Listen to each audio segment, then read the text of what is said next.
શું મેથી કે કારેલાથી ડાયાબિટીસ કંટ્રોલ થઈ શકે, ડાયાબિટીસ મટી શકે? તો આના સાયન્ટિફિક ફેક્ટ આપણે જોઈએ તો સૌથી પહેલા મેથી અને કારેલા ડાયાબિટીસ માટે ફાયદાકારક ચોક્કસ છે.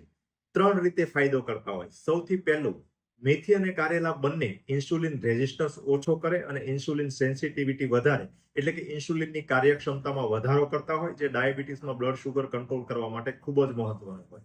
આ ઉપરાંત બીજું, મેથી અને કારેલામાં વિટામિન્સ, મિનરલ્સ તથા ફાઇબર છે ખૂબ જ સારા પ્રમાણમાં, વધુ પ્રમાણમાં હોય, જે ડાયાબિટીસના દર્દી માટે ફાયદાકારક હોય.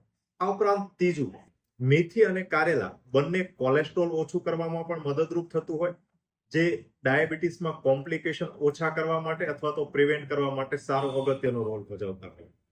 પરંતુ મિત્રો યાદ રાખો, મેથી અને કારેલા છે ડાયાબિટીસના દર્દી માટે ફાયદાકારક ચોક્કસ છે, પરંતુ એ ડાયાબિટીસની દવા નથી.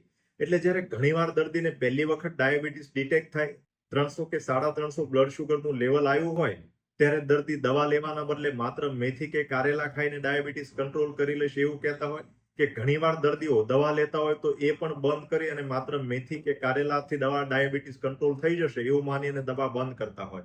તો અહીં આપણે યાદ રાખવું જોઈએ કે મેથી કે કારેલા છે ડાયાબિટીસની દવા નથી. ડાયાબિટીસના દર્દી માટે ફાયદાકારક ચોક્કસ છે, બ્લડ શુગર કંટ્રોલ કરવામાં મદદરૂપ ચોક્કસ થઈ શકે, પરંતુ ક્યારેય દવા બંધ કરીને માત્ર મેથી કે કારેલાના ભરોસે દવા બંધ ના કરવી જોઈએ. જો તમે મેથી કે કારેલાનો ઉપયોગ કરી અને ડાયાબિટીસ બ્લડ શુગર કંટ્રોલ કરી શકતા હો તો ધીમે ધીમે દવા તમારી ઓછી થતી જાય અને દવા બંધ પણ થઈ શકે.